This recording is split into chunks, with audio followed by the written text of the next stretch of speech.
Hello there, everyone. I'm Ben Roy from WhatCulture, and this is the podcast of WhatCulture Gaming. I'm joined today by Scott. Hello. And Josh. Hiya. And yeah, today we're in the month of spookiness because, you know, it's Halloween. So I thought, we all thought that we'd just chat about some horror games that we would recommend over this period, really. And you know what? I want Josh to start off and just go in right in there with your first pick and let us know what would you recommend the listeners / viewers / people that are maybe reading the transcript what they should be playing this Halloween. Well, it's provisional because I've not finished it yet. I'm slowly making my way through it, but it's this little game called Darkwood, and it's this top-down survival game, essentially. It's kind of like Don't Starve, if Don't Starve was played really straight and was really scary. It blends like some really good elements of Lovecraftian kind of horror with some really kind of intense body horror stuff, which is even more impressive considering the graphics are like, you know, the most simple things in the world. It's when you showed me, I was like, I struggle to get on board with this being terrifying, but I guess it's atmospheric. This is it. This is the thing. Obviously, you know, this is a podcast, so we're not going to have any footage on here. But if you go searching for this game, you'll see that it's got a very basic kind of like graphical style. And usually, when it comes to like those sort of 2D top-down or side-scroller horror games, I'm not usually that invested because I think the same thing. I'm like, well, this isn't going to scare me. I can't get scared by these visuals. But this game has completely proven me wrong. Even in the first hour, like it packs so many surprises and so many kind of like tense set pieces, and it is so simplistic. Yet that works in its favor. Like it's all done through suggestion and kind of like these excellent effects that are on screen. And I don't want to really spoil any of the scares, but it is surprisingly atmospheric, surprisingly effective. And the gameplay itself kind of like contributes to that because it's a survival game. So during the day, you're going out, you kind of like trying to solve the mystery of what's going on while also gathering enough supplies so you can come back to your base at night and fortify it because the main beasties come at you at nighttime. But it's this really neat little game. It's quite cheap, I think, and I would definitely recommend it. It's got so many like unique little flares to it. For instance, even though it's top down and you can see the whole map, you can't really because you have a cone of vision that sort of lights directly where you can see, which means there can still be kind of things lurking in your periphery. So when you're walking through and it's kind of just the PT thing where you're walking forward, you can see that there's nothing there in front of you in this cone of vision, but you can hear things sort of like skirting around you. When you turn around to look, there's nothing there. You might catch a glimpse of something just on the edge of the light, like running away. And it uses the simplicity of its kind of like setup to just like tremendous effect. And I'm really excited to get back to it and play it. I've been saving it for the spooky month. But yeah, Darkwood, that's my first recommendation. I need to ask, how did you find that? Because I remember when you busted out Pathologic 2, and I couldn't get any other words and numbers out of you other than Pathologic 2 for like a solid month, where it was like, lads, it's Pathologic 2, and we were like, what is this thing? Now you're in Darkwood. I wish I could remember the YouTube channel I was watching at the time, but I was essentially watching this video on Lovecraftian horror games and about how a lot of video games just don't get Lovecraft right. And the person who made it recommended this because it's not a straight adaptation, but it has a lot of the same themes and elements. And as soon as I saw like their 2-minute kind of like spiel in it, I thought, yes, I need to try that for myself. And I went out and bought it. So I really wish I could remember the channel, but this was like months ago. It was the only video of theirs I watched, but really good. Wow. Should definitely watch that if you're also a fan of horror. Well, you've sold me on that already just by the explanation of it. Because, like, I'm like you, I don't really get scared by that sort of stuff. I think I got a little scared from Don't Starve just because I didn't want to starve. I was thinking that, of course.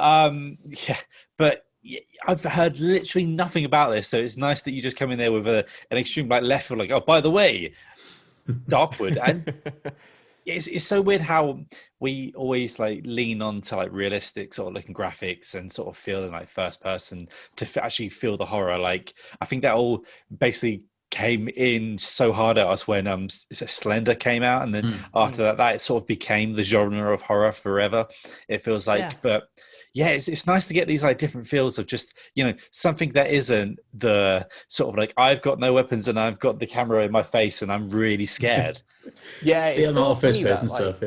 Yeah, like so much of horror, especially after Amnesia, you know, rightly kind of like followed that trend of being first person, attempting kind of photorealism or aiming for a realistic aesthetic depending on the budget they have. But I remember like to some free games that I've played, you know, on the computer that are so simplistic, like have no budget whatsoever, yet are so effective, like because they do interesting things. Like I remember, it's probably an overdone gimmick now, but like 10 years ago when I played the first horror game on my computer that closed the game down and opened up like a file directory and like popped something up. I remember being absolutely terrified. And that's just like a basic experience, you know what I mean? So I do have this strange prejudice against horror games that aren't like the regular photorealistic sort of high graphic mold. But it's a thing I'm trying to get out of, because, you know, based on that kind of like idea, horror novels wouldn't work, you know what I mean? And I feel like, you know, there's so much scope in the genre, and it's kind of a bit silly of me to just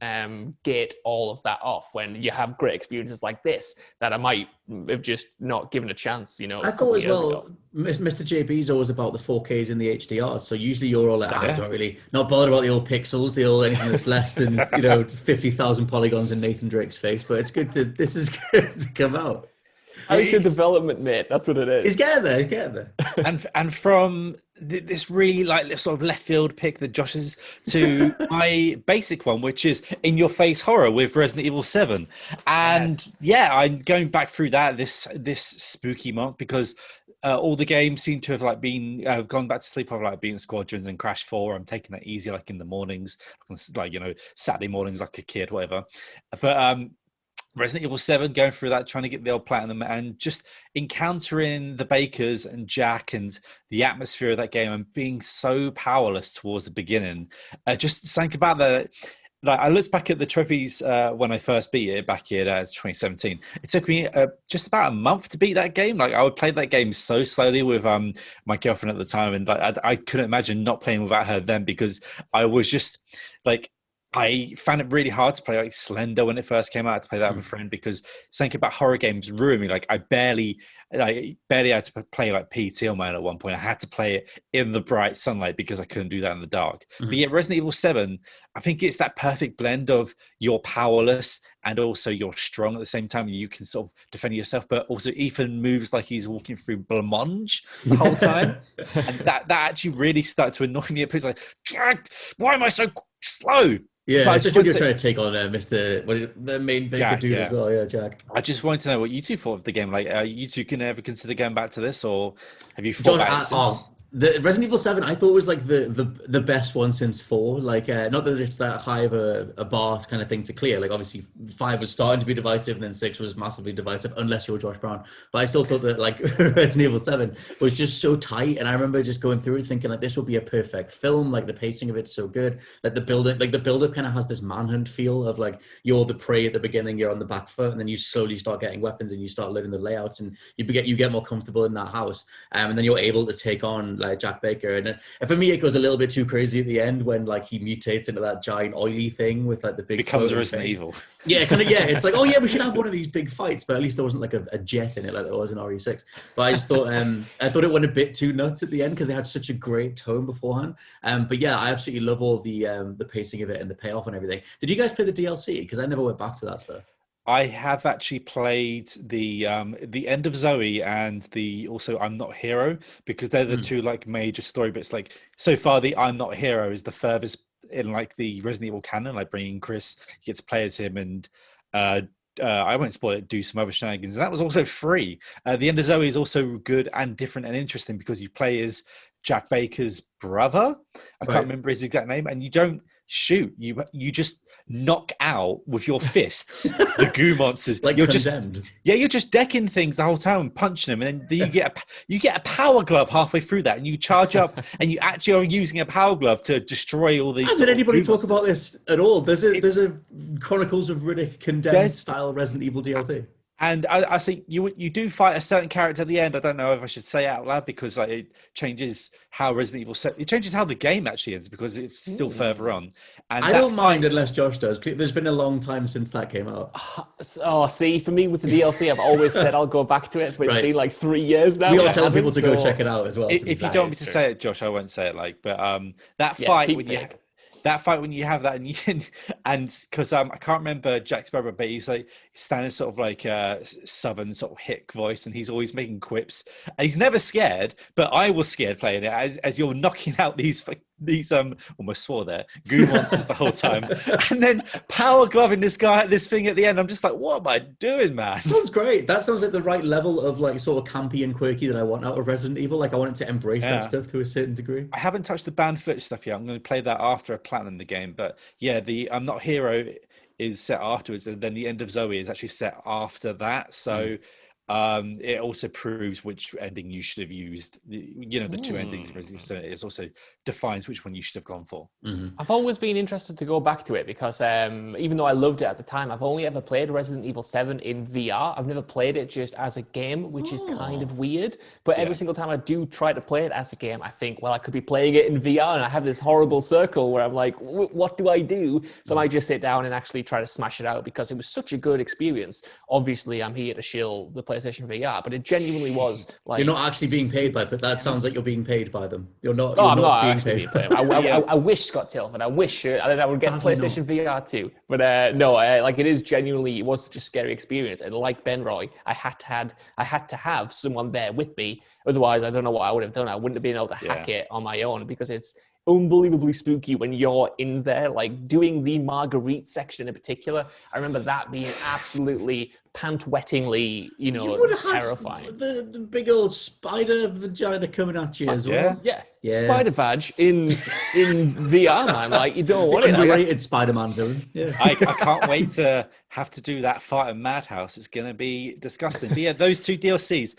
I can't speak for banned footage, but I think Not Hero is free, and End of Zoe is on sale with the rest of them. I highly recommend playing them and playing the whole game. But Scott, I want to know what your first pick of this spooky game podcast is. I have a thing that its name shall rarely be mentioned because hardly any of us have it anymore. It's one of the rarest horror games. I'm just going to go with PT because I still have that. I had it on the original PS4. I kept the file after it got discontinued, and then I got a PS4 Pro and I carried it across. And I don't know what the rules were, but I remember people saying that it wasn't supposed to carry across, but I still have it. I don't know how it works, but it does. And if I go on it, it works. But yeah, PT for me is hands down the scariest experience of the entire generation. Like something that I think was bolstered by the fact that we didn't know what the hell it was. I love that they just sort of announced it as part of like it was a showcase conference thing, and it was like, oh hey, there's this teaser, why don't you go check it out, whatever. And we didn't know what we were going in for. And then slowly realizing that it was Kojima and Guillermo del Toro, and then it was Norman Reedus at the end, and then it was Silent Hills. But like all the experience of going through that, you talk about like Kojima experiences, there's nothing else like them. And just repeating that same section of corridor over and over again, the different secrets that came out of it, the messages on the wall, the letters that changed depending on which way you look at it, and all the secrets and stuff. And then like the body in the fridge and on the ceiling and the creature thing looking over the banister. I love PT so much that I think that even though, I don't know if you guys would class it as a game, like a full game, like Game of the Year type thing, because we didn't in 2014 on the site. It didn't get to be in the top 10, even though it was the best game experience of that year. And I think games of the generation, it'll be in the top 10 for me anyway. I think you can kind of class it as a game now. I think we've sort of changed how games are sort of defined, especially like early access stuff. Like if something comes out on early access this year and it was good enough, we would class it, I think, for most of the part. But it's in my top 100 games of all time, so I'm classing it as a real game now. But yeah, I couldn't play that game in the daytime. I mean, nighttime. I had to play it in the day, and like my two housemates at the time wouldn't sit there even because they saw this thing and say, no. But it's just one of those ones that like I'm so sad that I lost it when I switched from my pitiful tiny pathetic 500 gig hard drive, and now I'm on a 2 terabyte beast, and I'm just like it almost doesn't feel worth it. Like I just wish I could go back to that game because I would have tried to finish how it's obscure and how shouting Jareth into a microphone and all this other nonsense that you've got to do. Like it's so weird, and I love the fact that still no one knows the exact combination of ways to beat that game. I don't know about you. Like, and it's like even the Mary, I think she's called Mary, the ghost thing that appears like behind you at random times. Even when they did the Out of Boundary break video and they realized that the way that thing's coded is that it's behind you at all times, and it's just going to randomly trigger the cutscene where it grabs you. Like even the fact that it's behind you at all times, like even the fact that there's an extra dimension to horror that you get by breaking the game is just like, it's just so good. crazy. Like, yeah, you have this sort of such a short experience that's made such an impact. And like, I'm with you guys. I would definitely class it as like a full game because I've had more scares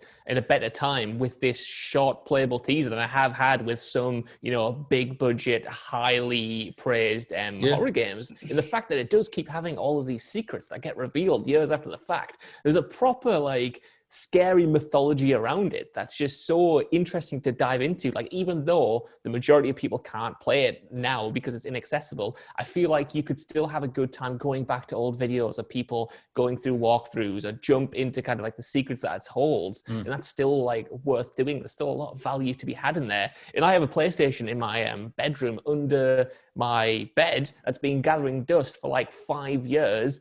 And the only reason I don't sell it is because PT is on there. Like, I can't get rid of it. I could make some money, put it towards the next gen machine, but that would be giving up PT. I'm not emotionally there yet. I can't quite sever those ties. I've got to keep it under the bed just in case I want to bust it out one Halloween. That's I was going to just quickly add on that I love the story side of it too, that they do sort of tease the idea of this guy that like murdered his family, and that's the whole fetus thing. Like, there's more to it than just the L-shaped repeating stuff, but it's great all around. What I want to now try is that the fact that you managed to move yours over to the PlayStation Pro, Scott. One day I'm just going to appear at your door with a hard drive. I'm like, give me PT. I want it. Because on the download list, I haven't removed it. It's always like, cannot download. And I just see PT every time I go to the menu bit there. I'm just like, I did the thing, if it helps, I did the thing, if anyone else is doing this, where I just connected both my consoles with an Ethernet cable and then did it that way. I don't know if that helps with it having to like sync with the cloud and then back down to the next system. I totally switched hard drives, so like that hard drive was then destroyed and put into a case, and then I sold that sort of Anything thing. where it has to like ping the storefront, it seems to error out because it can't find the file anymore. Like, even when I went to play it the other day and I went on it, it brings up the store page, which doesn't exist anymore. So you have the option to hit start and everything else is blank and it just says, come back soon. And it's like, there's nothing there. Maybe because my account registered it, if I just moved it from hard drive to another, that might work. Who knows? Like, if that ever does work, then that would be probably the way to go. But I guess unless any of you would like any more PT memories, then we should move on to Josh's next thing. Just one more thing, and it's like, part of me, right, as much as I would love Silent Hills to have been a thing, part of me loves that PT is almost like this lost game. It almost adds to the horror, you know what I mean? It makes it seem like The Ring, you know what I mean? Like, if you were there, you were there. Yeah. Like this forbidden game that like no one's allowed to play, but if you kind of like have memories of it, and then that kind of like gets passed down like a folklore thing. Yeah. It's such a weird phenomenon, but part of me does love that stuff. You know, it's also like so unique. There's only so many copies of it out there in the world because they're not making any more of them. It's not digitally available. So it's like this rare artifact that you could go on a quest to like, you know, access somehow. It's great. Totally. It's just, it was actually a moment in time. It was so early on in the PlayStation 4 lifespan that it almost feels forgotten now it feels like we've had like a new wave of people playing games coming into onto the internet and just never have touched it. But yeah, Josh, I wanted to know what your second game was.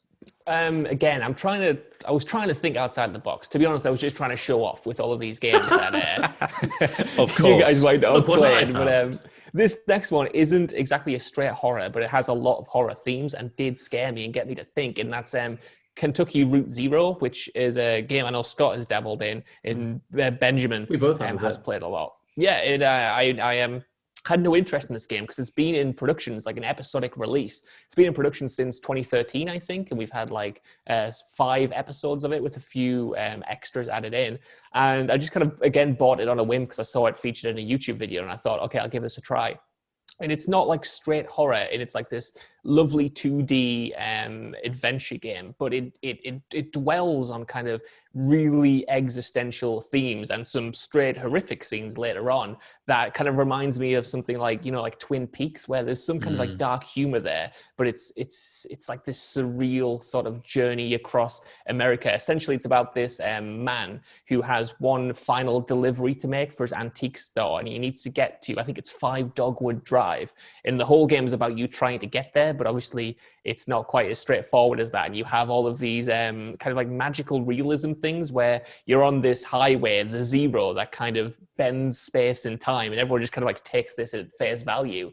But it's such like a beautiful game, just like visually, but the way it sort of plays with conventions, there is this one like kind of it's between chapter thing where you're watching a play that of things that actually happen in the game, but it's the setup is so strange and kind of like so meta that it becomes like scary, you know what I mean? Like these people are kind of, they're real, but they're not. You exist in a space that doesn't also really exist, and it dives into like some deeply like human things, like human connections and stuff, and like jumps into alcoholism and kind of like grief and stuff like that, and it all creates this kind of like whirlwind of emotion and stuff that can be deeply unnerving at times, like the way the visuals present some of these or manifest and personify some of these issues is like spooky and it's creepy and it's unnerving, and it, even though it's not necessarily a horror game, like I said, like playing it properly unnerved me and got to me to the point where I was like thinking about it in bed, you know what I mean? It kind of like gets under your skin in a way.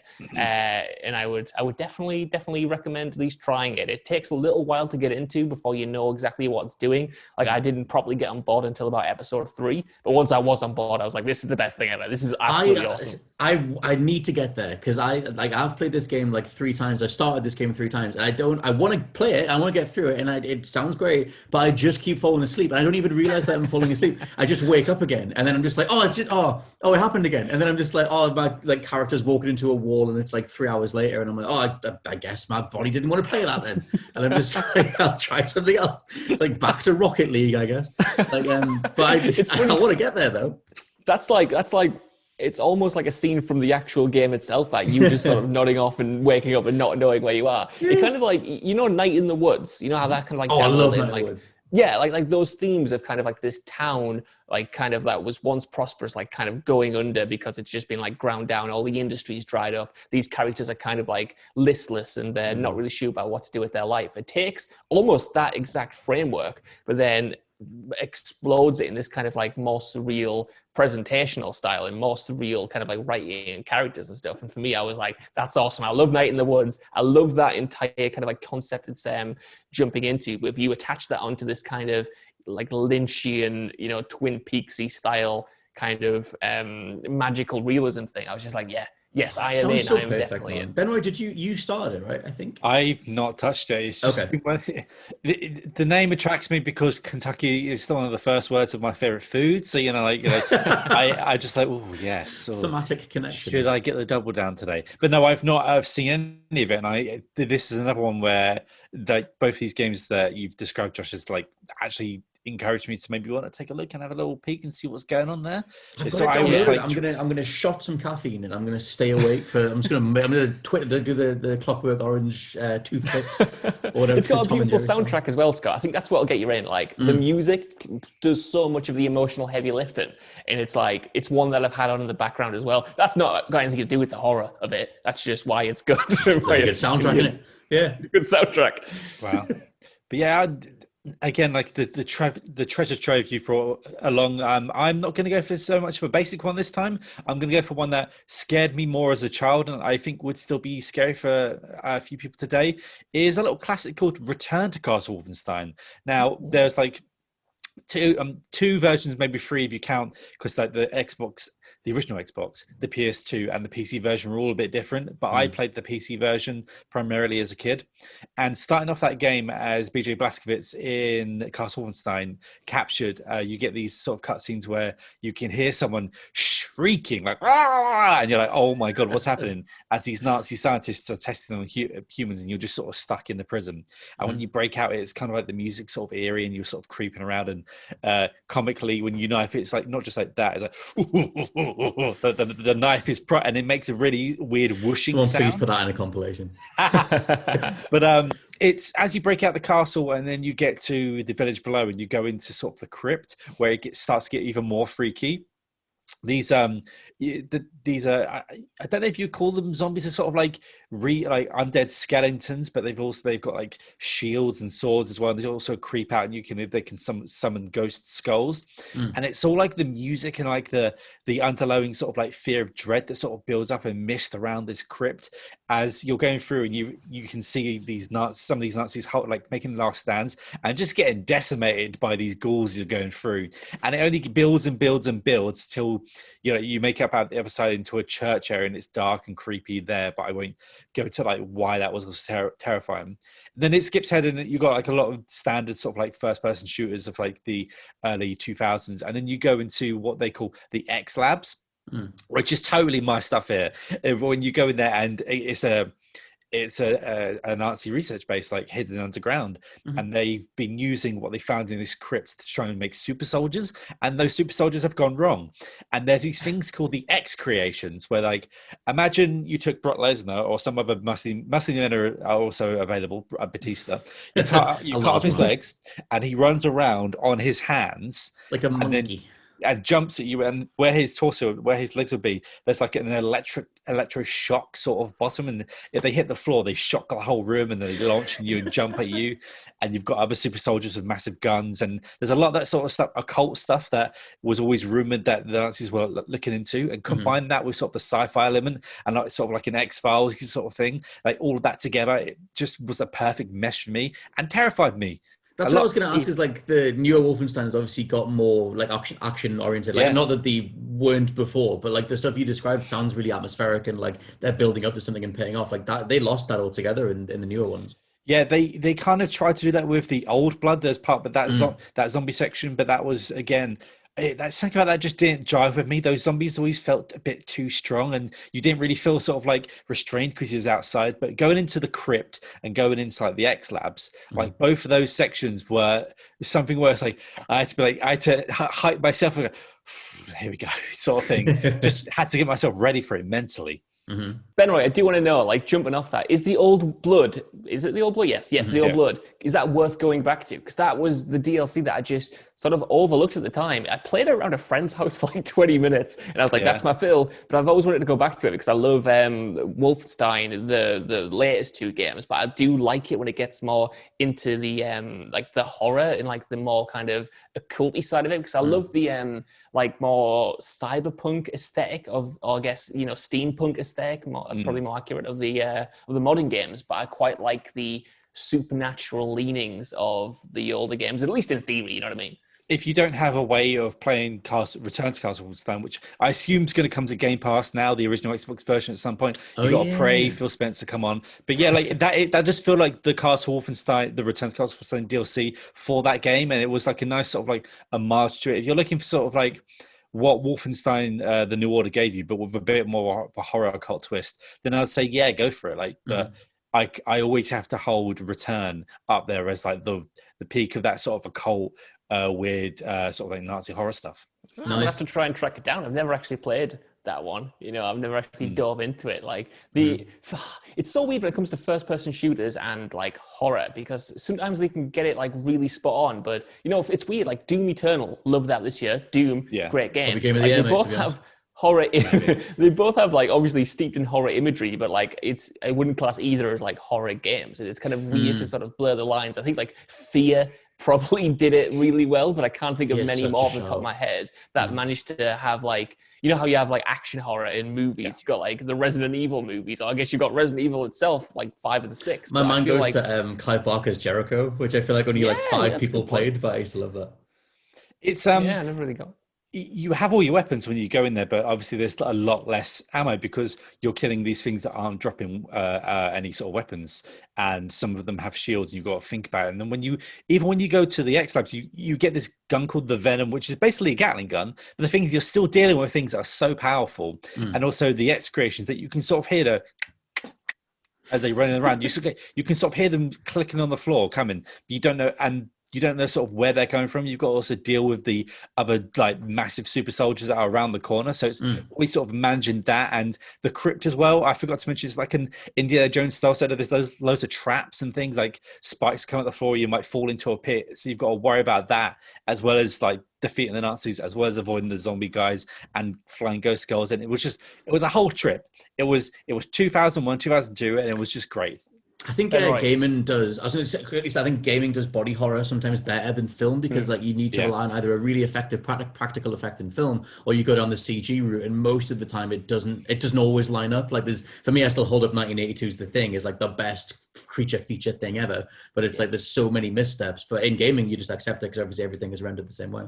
I was just going to say that sounds exactly like Doom 3, what you're describing there. And Doom 3 is really good survival horror first-person shooter, and I like that both of those franchises have at least that one entry that kind of leans on the horror like a little bit more, because like I was thinking, not to keep rambling, but Scott, you mentioned the body horror there. Like I remember playing Quake 4, and there's that moment like at the beginning where your body gets like ripped apart and it's like replaced with, I think it's like alien parts, and I remember playing that as a kid thinking, I did not expect this. Oh my god! This game. Yeah, if we talk about just random bits in games that you didn't expect that completely terrified you, the bit in Black Ops 3 at the very beginning when the android horde, like your guy loses to them, and you just get attacked by all these robots as they rip your limbs off, and it's just like, what are you doing, Activision? Like, you just get back to making Crash, for the love of God. Robocop in it. And with that, we should transition to your last one, Scott. Like, I think you're the only one left that needs to give us. Yes, my last one is the best horror of the generation. Don't at me, but you can if you want. I think it's Until Dawn. I think that is the most fun I've had with a horror game in terms of sheer, teen slasher horror. Nice, like lots of twists and turns. It's so replayable. There's all the different ways that you can get through the story, so different amounts of the cast survive at the end. I just think that it's great. I either played solo. Me and my wife played through it, but I think if you do it with a group of people as well, with everybody reacting to like, oh my god, this person just got killed, oh my god, the killer's in the background the whole time, or like holding the controller completely steady while you're hiding from the killer as they slowly explore a room and you're trying to hide in a wardrobe. Just, it's everything that you love about teen horror made playable, and I think that they completely execute on it. And I love the mystery side of it too, where some parts of it are in flashback. You're talking to digital Peter Stormare as you do like a therapy session in the future, but you don't know which character survived to do that story. And then when you finally find out what that is, it reframes everything else. It's just so good, man. It's so brilliant. And I've only actually played through it once, but it was so immaculate that it's something like that when it's so choice heavy, I tend to finish it like Heavy Rain style and just live with my consequences. Like, these are my guys that made it through. This is who died, and this is what I'm going to live with. But do either of you even support the idea of Until Dawn being one of the best horrors of the generation? I have like nothing to add because you just absolutely summed it up perfectly. I don't want to repeat everything you said. Like, yeah, it's the perfect, it's the perfect horror game, either solo or in a party. Like, it's the ultimate Halloween recommendation in my eyes. You've absolutely smashed it because, yeah, whether you're playing with on your own in like a darkened room, or you're playing with a bunch of friends or one other person, like, you're gonna have a good time, even if you've already played it. Like, I've played through it a few times, and every single time find something new to enjoy about it. I think partly because you can kind of tailor the personality of the characters in a way. Like, all the choices don't necessarily add to some grand kind of diverging pathways, but you can subtly alter the personalities of each character, so you can make people like more of an asshole like the second time through if you want, and that kind of like does slightly change the story. Yeah, it's proper like Cabin in the Woods style as well, where it's like, this is the jock, this is the nerdy guy, this is like the hot blonde cheerleader, and it's like, what do you have? Like, do you want to have a lot of fun with those archetypes, those stereotypes, mix them all together, and then throw in, like I said, this wider sort of revelation of what's really happening, and like, you're all trying to survive in this cabin in the middle of nowhere.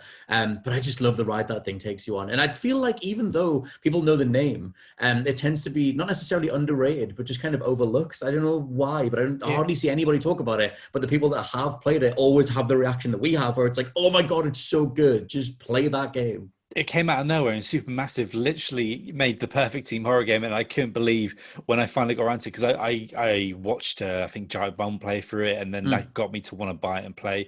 And I have played that game through like so many times. I did the whole just play it through once on my own. I played it with a friend, and then I did the whole kill everyone thing, because I went for the platinum and just did everything I could. And it's funny doing the let everyone die playthrough, because I was just being a dick to everyone, and I was just saying the worst things and letting people die. And then doing the everyone survive one, and it's the blonde woman, the hot like the stereotypical blonde woman. It's Hayden Panettiere from Heroes. And oh no, there's another one who's meant to be sort of a more sort of like not like a cheerleader, cheerleader one, and she's the most hard person to keep alive, and they deliberately make it hard to keep her alive for the whole thing. And it's that it come all the way to the very end when the something's happening, you got to get everyone out of a situation, and you're just trying to. It's cut so quickly to everyone trying to save them. There are so many different levels of fun to that game, and I can't. Like you've said it all. I just can't say how great that is, and that what a perfect. I'll say it again. Game. That's what I've got. That's all I've got for you. Well done, Supermassive, and it's got one of the best game moments ever, because we all got monked at one point. So we did get monked. Yeah, just don't get monked, even though you can't help it. And I think that is probably everything. Like we've gone through PT, we've gone back to like some old games like Wolfenstein, and Josh has brought some treasure troves and made me think of Kentucky Fried Chicken. And we've all got monked, but I'm going to go and get a KFC. Yeah, I'm gonna get one as well. Other chicken is available, but why would you? So let us know down in the comments below if you're watching this on YouTube. What are some of your favorite horror games? Or tweet us at WCulture Gaming, WC Gaming. I will always get that wrong forever. And you can tweet or follow us on Twitter. You can tweet or follow Scott at. Oh, I'm at /LP89. And Josh Brown at Josh Brown with 2 O's. And me at Ben Roy Turner. And just tell us that our picks are crap, or tell us the ones you love, and use the hashtag WCGP. But until next time, watch out for the monks. Bye. Bye.